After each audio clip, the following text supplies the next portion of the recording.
wabillahi nasta'in wa ala umuri dunya wa din wa ala alihi wasallam. Bapak Ibu yang saya hormati dan kepala sekolah yang saya hormati, pada kesempatan hari ini saya akan melakukan penyebaran pemahaman dan penerapan pengalaman budaya positif yang telah saya lakukan. Perkenalkan, nama saya Nengwidya Puspitasari. Saya adalah salah satu peserta pendidikan CGP Angkatan 8 di Kabupaten Serang. Konsep inti budaya positif. Yang pertama adalah nilai-nilai kebajikan, yang kedua kebutuhan dasar manusia, yang ketiga motivasi perilaku manusia, yang keempat posisi kontrol guru, yang kelima keyakinan kelas, yang keenam segitiga restitusi. Disiplin positif. Disiplin berasal dari kata disiplima yang artinya belajar. Disiplin mengacu pada disiplin diri yang memiliki tanggung jawab apa yang dilakukannya berdasarkan nilai-nilai yang diyakini. Disiplin positif juga merupakan cara penerapan disiplin yang bertujuan untuk menumbuhkan kesadaran serta memberdayakan peserta didik tanpa imbalan penghargaan atau reward, ancaman, dan hukuman. Nilai-nilai kebajikan. Nilai-nilai kebajikan adalah nilai-nilai yang disepakati bersama terlepas dari suku bangsa, agama, bahasa, maupun latar belakangnya. Contoh nilai kebajikan institusi atau organisasi yang ada di sekolah kita yaitu nilai-nilai kebajikan profil pelajar Pancasila meliputi 1. Beriman dan bertakwa kepada Tuhan Yang Maha Esa dan berakhlak mulia. Yang kedua, berkebinekaan global. Yang ketiga, gotong royong. Yang keempat, mandiri. Yang kelima, kreatif. Dan yang keenam, bernalar kritis. Kebutuhan dasar manusia. Kebutuhan dasar manusia adalah segala sesuatu untuk mendapatkan apa yang kita inginkan. Kebutuhan dasar manusia itu ada 5. Yang pertama, bertahan hidup atau survival. Yang kedua, kasih sayang dan rasa diterima. Yang ketiga, kebebasan. Yang keempat, kesenangan. Dan yang kelima, penguasaan. Motivasi perilaku manusia. Untuk menghindari ketidaknyamanan atau hukuman. Yang kedua, untuk mendapatkan imbalan atau penghargaan. Yang ketiga, untuk menjadi orang yang mereka inginkan dan menghargai diri sendiri dengan nilai yang diyakini. Perbedaan hukuman, konsekuensi, dan restitusi. Hukuman tidak terencana atau tiba-tiba, murid tidak tahu apa yang akan terjadi atau tidak dilibatkan, bersifat satu arah, berupa hukuman fisik atau psikis. Konsekuensi terencana atau disepakati, murid tetap dibuat tidak nyaman, sikap guru selalu memonitor murid. Restitusi, proses menciptakan kondisi bagi murid untuk memperbaiki kesalahan, proses kolaboratif yang mengajarkan murid untuk mencari solusi sendiri. Jadi beda ya Bapak Ibu antara hukuman, konsekuensi, dan restitusi. Saya pun sebelum mengalami pendidikan di CGP ini lebih banyak melakukan hukuman ke murid dibanding konsekuensi dan restitusi. Tapi sekarang ketika saya sudah mengalami pendidikan di CGP ini, saya mulai belajar menerapkan namanya restitusi. Jadi anak itu ketika melakukan kesalahan tidak langsung dihukum. Jadi diberi arahan. Kita tuh mengontrol anak supaya anak tuh tahu dan sadar apa kesalahan mereka tanpa dilakukannya hukuman fisik. Biasanya dulu saya masih melakukan hukuman fisik. Misalnya anak nakal, tidak mengerjakan PR, saya langsung hukum kamu tidak mengerjakan PR, saya hukum kamu. Misalnya berdiri di depan kelas, itu kan hukuman, langsung ke fisik ya. Ternyata ketika saya belajar di CGP ini, bahwa hukuman itu sebenarnya tidak boleh. Hukuman itu memiliki negatif impact gitu, atau memiliki efek yang negatif terhadap murid seperti itu. Yang selanjutnya 5 posisi kontrol guru.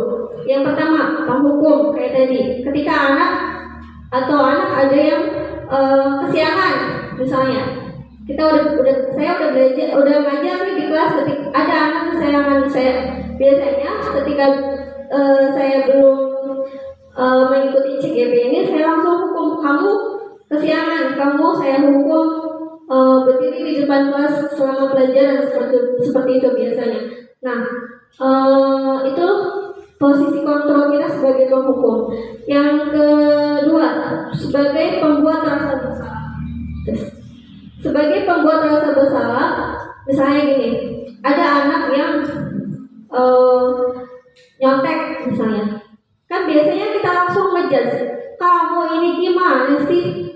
Apa tidak belajar semalam gitu kan? Jadi kan anak tuh merasa, oh iya, saya sedih gitu tuh, saya merasa saya ini salah, seperti itu. Yang ketiga, posisi kontrol guru sebagai pemantau. Jadi kita tuh cuma pantau anak aja, dengan setelah kita pantau, kita panggil seperti itu untuk merubah sikap mereka yang tidak baik menjadi baik. Yang keempat, sebagai teman. Yang kelima, sebagai manajer. Manajer itu dia mengontrol murid kelakuannya supaya dia yang tadinya tidak baik menjadi baik, seperti itu. Contoh penerapan 5 posisi kontrol. Kasus yang pertama, siswa tidak memakai atribut lengkap pada saat upacara. Misalnya, kita upacara hari Senin, tapi ada anak-anak yang tidak memakai topi, atau ada anak yang tidak memakai sepatu, ya seperti itu. Posisi kontrol yang pertama, penghukum. Biasanya kalau misalnya posisi kontrol sebagai penghukum, langsung menghukum anak dengan suatu tindakan. Misalnya, karena kamu tidak memakai topi, saya hukum kamu hormat pada bendera selama 1 jam, seperti itu. Itu yang dinamakan sebagai posisi penghukum. Sebagai pembuat rasa bersalah. Biasanya kalau sebagai pembuat rasa bersalah, ada efek rasa bersalah yang dirasakan oleh anak. Contoh kalimatnya seperti ini. Berapa kali bapak atau ibu harus memberitahu kamu selalu saja mengecewakan bapak ibu. Kan kalau misalnya anak diperlakukan seperti itu, kecewa tidak? Atau merasa bersalah tidak? Merasa bersalah, seperti itu ya. Selanjutnya, posisi kontrolnya sebagai teman. Kalau misalnya sebagai teman, ada kata-kata yang kita ucapkan kepada murid sebagai teman gitu. Misalnya seperti ini, ayo dong ikuti aturan sekolah, atau tolong bantu bapak ibu sekali ini ya. Ya sudah, tidak apa-apa, lain kali jangan berbuat seperti ini lagi ya, misalnya seperti itu. Untuk posisi sebagai pemantau, kamu sudah melanggar peraturan sekolah, kamu tahu konsekuensinya. Setelah pulang sekolah, kamu beli atribut sekolah lagi ya, seperti itu. Jadi tidak ada hukuman fisik di posisi kontrol sebagai manajer atau pemantau ini ya.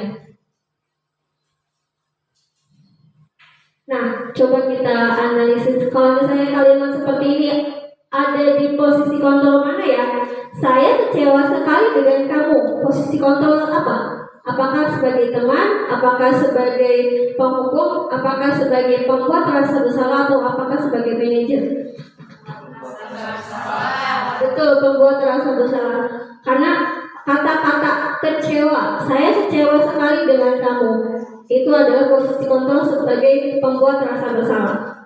Yang kedua, ada kalimat atau kata-kata seperti ini. Apa rencanamu untuk menyelesaikan masalah ini? Kira-kira posisi kontrol apa? Apakah manajer? Apakah teman? Apakah penghukum? Apakah pembuat rasa bersalah? Manajer, betul. Ada, kalau di manajer itu ada problem solvingnya, ada penyelesaian masalahnya, seperti itu. Jadi anak tuh tidak langsung dihukum, dibuat sadar, setelah sadar dengan apa yang mereka yakini, baru mereka itu didorong untuk menyelesaikan masalah atau menyelesaikan apa yang telah mereka perbuat sebelumnya. Seperti apa rencanamu untuk menyelesaikan masalah ini? Yang ketiga, ayolah lakukan ini demi Bapak Ibu ya. Kira-kira posisi apa? Teman, betul. Ada kata-kata ayolah lakukan ini demi Bapak Ibu ya, seperti itu. Biasanya kan anak agak susah gitu ya kalau disuruh disiplin atau disuruh untuk melakukan sesuatu kebaikan, biasanya agak susah. Kita bisa melakukan posisi kontrol kita sebagai teman dengan kata-kata ayolah lakukan ini demi Bapak Ibu ya, seperti itu. Nah, di sini ada video 5 posisi dan Bapak Guru hebat dalam menerapkan disiplin positif restitusi. Salah satu program yang digunakan adalah 5 posisi kontrol. 5 posisi kontrol dalam restitusi adalah proses perjalanan seorang pendidik agar dapat mengenali dirinya. Pada video kali ini, kita akan membahas tentang 5 posisi kontrol yang digunakan oleh Daniel Bosser dan contoh penerapannya. 5 posisi kontrol itu adalah 1. Posisi penghukum, 2. Posisi pembuat rasa bersalah, 3. Posisi teman, 4. Posisi pemantau atau monitor, dan 5. Posisi manajer. Untuk lebih memahami kelima posisi tersebut, mari kita saksikan kasus Naren yang terlambat hadir 20 menit di sekolah dan melihat bagaimana kelima posisi kontrol dalam menghadapi masalah tersebut.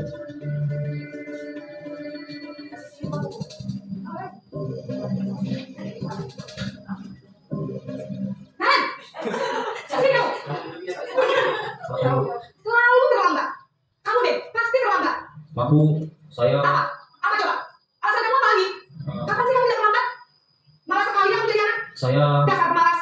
Gak kapok-kapok sih kamu. Sudah berapa kali terlambat? Sana, kamu beli lapangan basket 2 kali. Kenapa saya harus beli lapangan basket, Bu? Kenapa? Kamu malah ibu. Berani-beraninya jawab. Sudah terlambat, masih berani jawab pula. Sekarang, keliling lapangan basket 5 kali sekalian. Biar kapok. Cepat, pergi sana lapangan basket. Posisi penghukum biasanya berbicara dengan nada tinggi, menghardik, menunjuk-nunjuk, menyakiti, dan menyindir. Hukuman bisa berupa fisik maupun psikis. Ibu dan Bapak Guru hebat, dampak yang terjadi pada murid ketika guru berada pada posisi penghukum adalah murid cenderung akan memberontak, bahkan menyimpan dendam.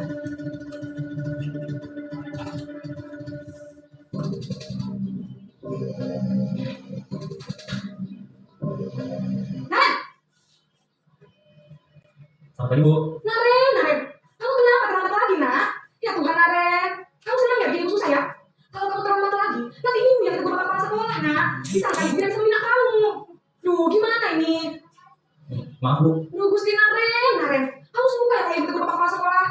Terus, sekarang ibu harus tulis apa yang ibu absen? Ini kamu sudah sering terlambat loh. Ibu harus apa coba? Maaf, Bu. Maaf, sorry. Ya sudah, lain kali jangan bikin ibu susah lagi, nak ya. Ibu tidak akan lagi kalau gini terus. Bisa jantungan kalau ibu tegur bapak kepala sekolah. Saya cepat kelas. Maaf ya, Bu. Maaf, sorry. Posisi pembuat rasa bersalah berbicara dengan nada tenang, cenderung lembut, namun kata-kata yang diutarakan membuat murid merasa menjadi orang yang gagal, memandang buruk dirinya sendiri, merasa tidak berharga, dan tidak sanggup membahagiakan orang lain. Ketika guru mengambil posisi pembuat rasa bersalah, murid akan menganggap dirinya yang bersalah dan ia akan menyimpan emosi negatif tersebut di dalam dirinya.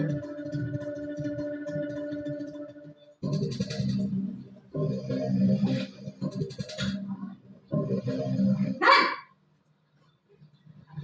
Baik, Bu. Wah, sudah jam berapa ini, nak? Terlambat lagi ya, sayang? Iya, Bu. Habis ibu saya lupa bangunkan saya, Bu. Kamu malah menyalahkan ibu kamu.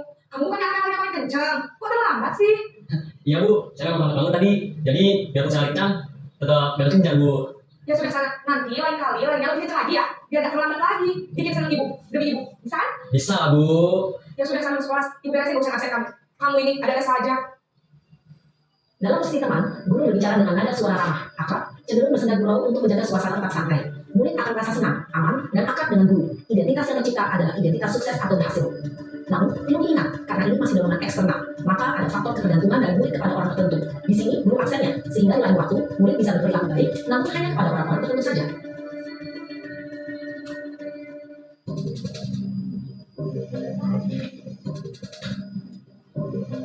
Naren! Selamat pagi, Bu. Naren, apa peraturan sekolah kita tentang jam berapa kita harus masuk sekolah, nak? Kita harus di sekolah itu, Bu. Iya betul, sekarang sudah jam 7.20. Naren sudah tahu konsekuensinya jam terlambat hadir. Paham, Bu. Saya harus tinggal kelas pas jam istirahat selama 20 menit. Iya benar, konsekuensinya demikian. Jadi nanti jam 9.30, pas istirahat, kamu harus tinggal di kelas, kerjakan tugas tambahan untuk ketinggalan kamu, ya? Baik, Bu. Posisi pemantau mengandalkan penghitungan atau data untuk mengontrol murid. Guru mengarahkan murid berdasarkan peraturan dan konsekuensi. Seorang pemantau menunjukkan bahasa tubuh dan ekspresi wajah yang datar dan cenderung formal.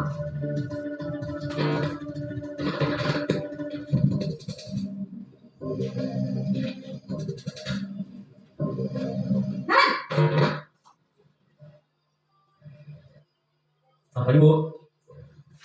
Selamat pagi Naren. Maaf Bu, saya terlambat. Iya, sekolah masuknya jam 7, sekarang sudah jam 7.20. Jadi sekarang bagaimana nih Naren? Maaf Bu, saya lupa saya saya semalam. Baiklah, menurut kamu, keyakinan sekolah yang mana yang perlu kamu tingkatkan? Menghargai diri sendiri dan orang lain mungkin ya Bu. Setuju. Jadi, apakah Naren meyakini prinsip saling menghormati tersebut? Ya Bu, saya meyakininya. Apakah Naren bersedia memperbaiki masalah keterlambatan ini? Bersedia Bu. Bagaimana kamu akan memperbaiki masalah keterlambatan ini? Saya akan coba untuk tidak lupa menyetel alarm saya Bu. Baik, kalau Naren punya alarm di rumah, ada orang yang kira-kira bisa bantu mengingatkan tidak? Ada Bu, kakak saya, Kak Emma. Ada lagi selain Kak Emma? Selain Kak Emma, ada ibu saya. Baik, jadi yang mengingatkan Naren adalah Kak Emma dan Ibu kamu ya? Kira-kira akan mulai set alarm kapan Naren? Setelah pulang sekolah, akan segera saya lakukan. Baik, jadi Naren akan setel alarm untuk bangun besok pagi dan akan diingatkan oleh kakak dan ibu dan Naren ya? Ada lagi yang perlu dilakukan Naren? Agar tidak terlambat bangun lagi. Tidak ada Bu. Baik Naren, terima kasih untuk kerjasama kamu. Sekarang kamu perlu kembali ke kelas untuk belajar. Baik Bu, terima kasih. Posisi manajer adalah posisi kontrol yang disarankan untuk membimbing murid memiliki sikap disiplin yang positif, yaitu murid yang mandiri, bertanggung jawab, dan dapat memecahkan masalah. Tujuan dari posisi ini adalah agar murid dapat berefleksi atas tindakannya. Guru akan dengan tulus memberikan pertanyaan-pertanyaan bermakna, sehingga membuat murid dapat belajar dari kesalahannya dan mencari sebuah solusi untuk menyelesaikannya. Ibu dan Bapak Guru hebat, setelah mengamati adegan kelima posisi kontrol tadi, kira-kira posisi mana yang paling ideal? Posisi mana yang dapat menunjang motivasi intensif murid? Ya, tentu posisi manajer. Posisi ini memang posisi ideal dan ini dituju setiap pendidikan. Pada posisi inilah, guru dapat menerapkan disiplin positif yang berpihak pada murid, yang memerdekakan murid. Perjalanan seorang pendidik tentunya tidak mudah untuk sampai pada posisi seorang manajer. Sudah silakan Kak? Oh iya, siapa ya hari ini yang tidak sekolah? Mana ya kalau dia? Oh iya, waalaikumsalam. Ya, sudah Bapak masuk. Fauzia tahu mengapa ibu memanggil Fauzia? Tahu. Nah, tadi Fauzia berangkat dari rumah jam berapa? Jam 7.40. Lalu Fauzia tahu tidak masuk sekolah jam berapa? Jam 7.30. Nah, si Fauzia punya alat fisik, datang ke sekolah untuk memperbaiki kesalahan. Baik, terima kasih Fauzia. Assalamualaikum warahmatullahi wabarakatuh. Saya setelah melakukan diskusi bersama Bu Lili, rasa senang karena saya bisa menemukan solusi dari kesalahan saya yang telah terjadi. Terima kasih Bu Lili. Wassalamualaikum warahmatullahi wabarakatuh.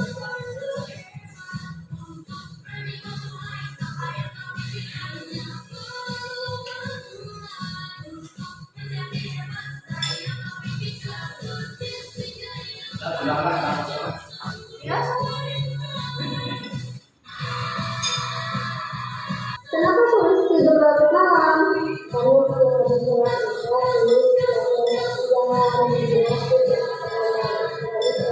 kegiatan latihan kesadaran memang sangat baik.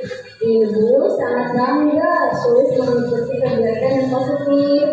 Namun, mengikuti pelajaran dengan sesuai dengan keyakinan kelas kita tidak tadi dan dapat mengatur waktu dengan baik dan semangat belajarnya. Terima kasih. Assalamualaikum warahmatullahi wabarakatuh. Perkenalkan, nama saya Sulis dari SDN Tangerang. Tadi saya dipanggil Bu Idi karena saya tertidur di kelas pada saat jam pelajaran, tetapi Bu Idi tidak memarahi saya. Kami mencari solusi dari kesalahan saya.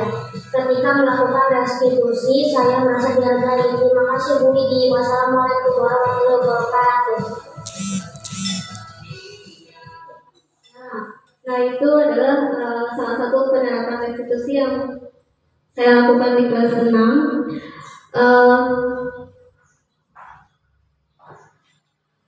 Cukup sekian untuk materi sosialisasi penerapan budaya positif di SD Panyerapan ini. Saya ucapkan terima kasih dan mohon maaf apabila banyak kesalahan yang telah saya lakukan. Saya akhiri dengan wabillahi taufiq wal hidayah. Wassalamualaikum warahmatullahi wabarakatuh.